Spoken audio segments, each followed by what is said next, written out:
What's up, everybody? It's me, the guy with the tie, bad shot, and my beautiful tie, my wrinkled shirt. I don't really care anymore. I wanted to talk about today with my HO train layout that I'll be building someday in the future. I wanted to first discuss what I have and what I'm going to do to make everything much better for you, the viewing audience. I will still be trying to do my other garbage, but I'm just tired. So, to discuss what I'm doing, first thing I must tell you is I was taking care of some people in my life. Now, I want to give this out to everybody. I understand that you might not have a spouse that has understanding of what you're doing, but don't lie to them about how much you pay for things. They find out. They find out. There are no secrets in this world. So some of these things I got that way, but most of them came from my great uncle. Why? Well, he was divorced, he hated everybody, and that just equals that when you die, oh, the fleas and rats come in, including myself. I will never state that I'm a great person. I state that I am an opportunist. He liked to buy. Oh gosh, you can almost see all the garbage right here. He liked to buy. That was his only thing he liked to do. He never built. He always had dreams, and his dreams never became a reality because he just never put towards it. So what did he buy? Well, for starters, I want to review the building kits. Maybe they won't be built, but it'll show what's inside and what's there, so people who want to spend $300 on one of these bloody kits knows what they're getting into. Because sometimes, because no one's built them, you just don't really know. Now, I did sell some kits. The Sheepscot kits, they were old. And technology has moved a lot. And with like Master Creations, everybody says Master Creations are terrible. They're pretty good. Their instructions are very, well, some of them are good, some of them are bad.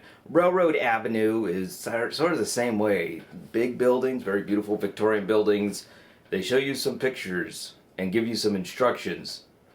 But it means nothing to build the spires or, the details or where stuff should go. So you really are on your own.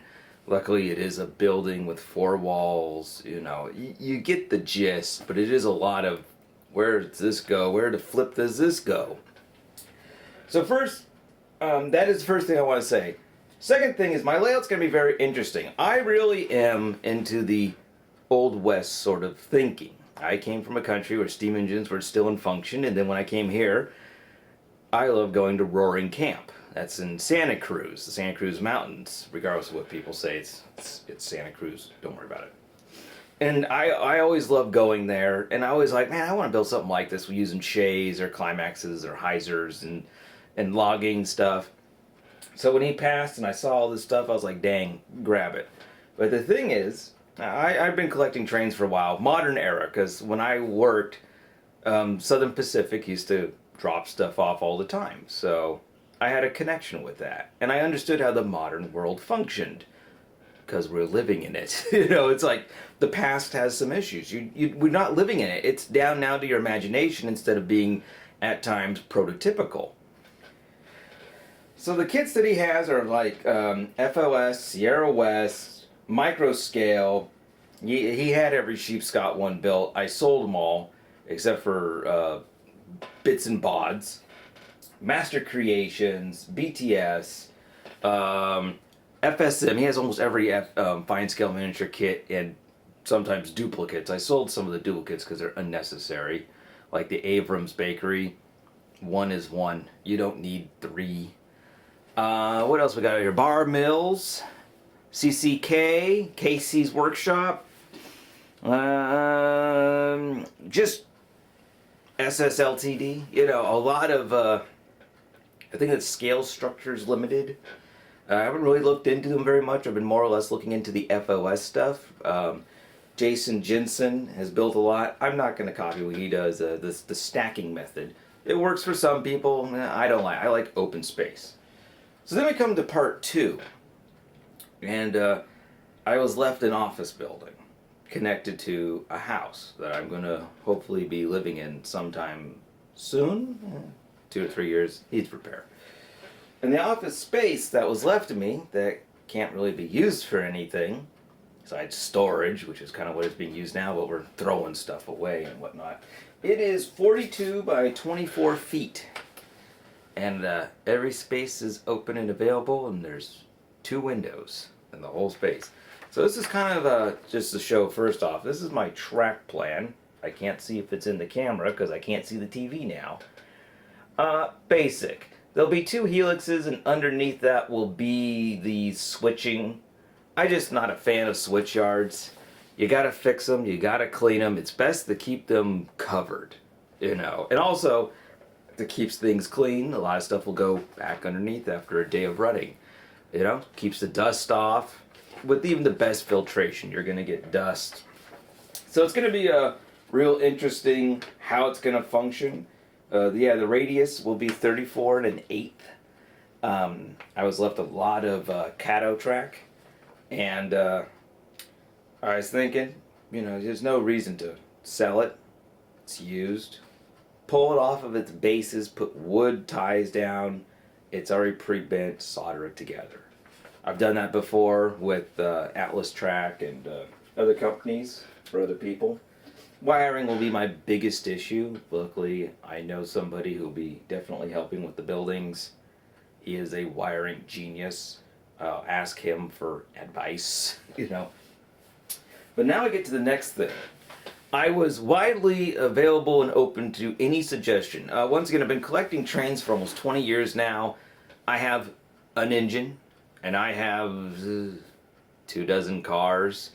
My great uncle, being the great buyer he was, I thought, oh man, he'd have a lot of stuff. Maybe I could sell it and buy what I want, or, you know, use it. He was heavy into European locomotives. I did sell a few. I'm gonna probably sell a bunch more, but man, he had the master of collections. And the main thing he had was a company known as Brava. It is a German company, and they make very highly detailed rail cars and engines. I mean, they're almost second to none, even in the American market or anything. American market just hasn't really caught up with the old-timey stuff. Most old-timey stuff don't have cut bars or proper looks or anything, or just anything. They're really the modern era. I think the 70s to now, thanks to companies like Tangent and Exact Rail and Intermountain. Just trying to remember. They have really pushed the envelope on detail with the cut levers and the air hoses and this and that. You know, all this stuff. And their stuff is also second to none to the relative modern I'll call it post-World War II era of locomotives and rail cars. So he was really high into these German, Swiss, Italian, French things. I didn't pull any of the Brava engines out, but even this little Fleshams, I don't really know the name of the company. It's hard to, there we go, perfect. It's actually a beautiful engine. Runs beautifully, it's quiet, and it looks old-fashioned. It reminds me of when I was a kid, and these kind of engines, not this crude, but we're still shunting around when I was a kid. And I used to go down to the shops, and right across the shops was 2 rails. And the engines would definitely be pushing about. But the next thing I really like are the coaches. I'll try to get that up there. You know, they look old-timey. Well, they are old-timey. And they're beautifully detailed. I put medium-sized Cado NIM couplers on them, so they've got a little American in them. But they look absolutely beautiful, and, you know, it's kind of like my world. And after weathering, they'll be less German and more could be anywhere. So it's going to be an interesting mix of American-style buildings with German, European-style rail. But I think it works, because it's kind of like, this is the Looney Tune land of what I'm creating. It's not based on anything real. I just gotten a bunch of ideas. When I was in the Navy, I went up to Alaska, there's a lot of towns made out of just some wood structures. And unfortunately, it's hard to see pictures of these wood structures, but I have enough idea of how things worked. It was a, whaling. But the only problem I have, I'm gonna have to buy some flat cars. I really like flat cars. You can put a lot of garbage on them. I just call it garbage. It's random stuff. So make it look a lot more American in the small logging towns and stuff. Because he really likes stuff like this. I like it, but I'm gonna have to sell a few to buy some flat cars. That's just the way the cookie crumbles in this world.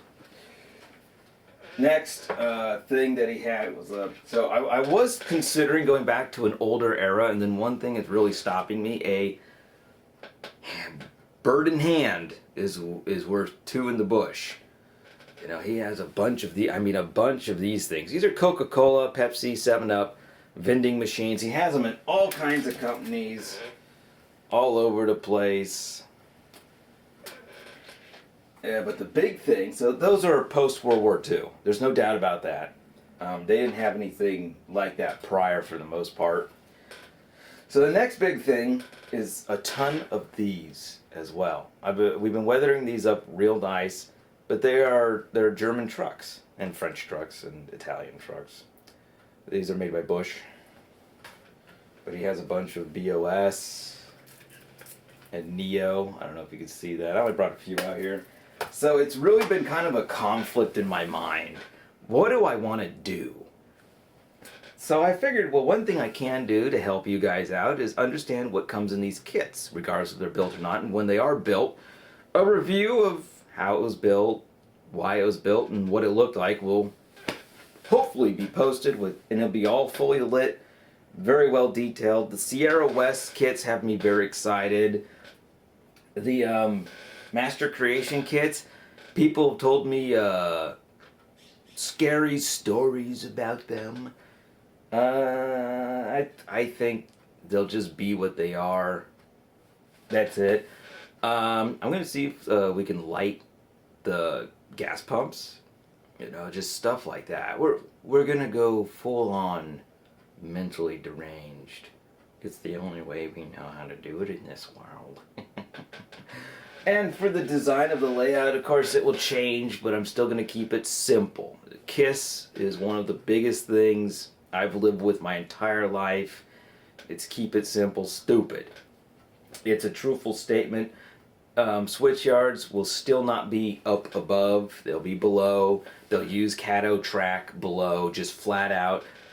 There's one great thing about Cado Track, and I'm sure other people know this too, is it is idiot proof. It is the most idiot proof thing in existence. Nothing beats it on the idiot proofing. And that's the solid truth. Anyone tells you different is trying to sell you Bachman Track or something. There's no way of failing at Cado Track. Just no way. I'm sure people have done it. I understand. So it's going to be very interesting. My strong points are scenery. My weak points are industry. And he doesn't have any industrial buildings, so I'll have to figure out what purpose these locomotives have on the track, the start to finish. I understand the start. Start's going to be the yard that they begin in with the sheds, but what will be the finish and everything else, we'll find out. So, have any questions or comments, leave them below. If I'm an idiot, that's okay. If I'm stupid, that's fine. If you think I got the luckiest thing in the world, it happens to some people.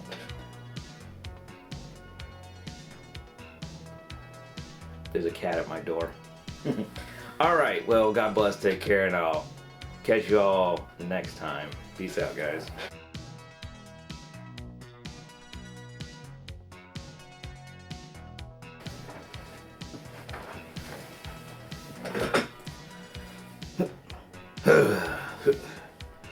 What's up, everybody? It's me, the guy with the tie, and we're here to discuss a very interesting and the battery's dead. Son of a gun. These batteries are just fake. I tell you right now. You buy replacement Betamax, Sony. Oh, great! Here it turns on. Okay, let's see. Now I'm cool.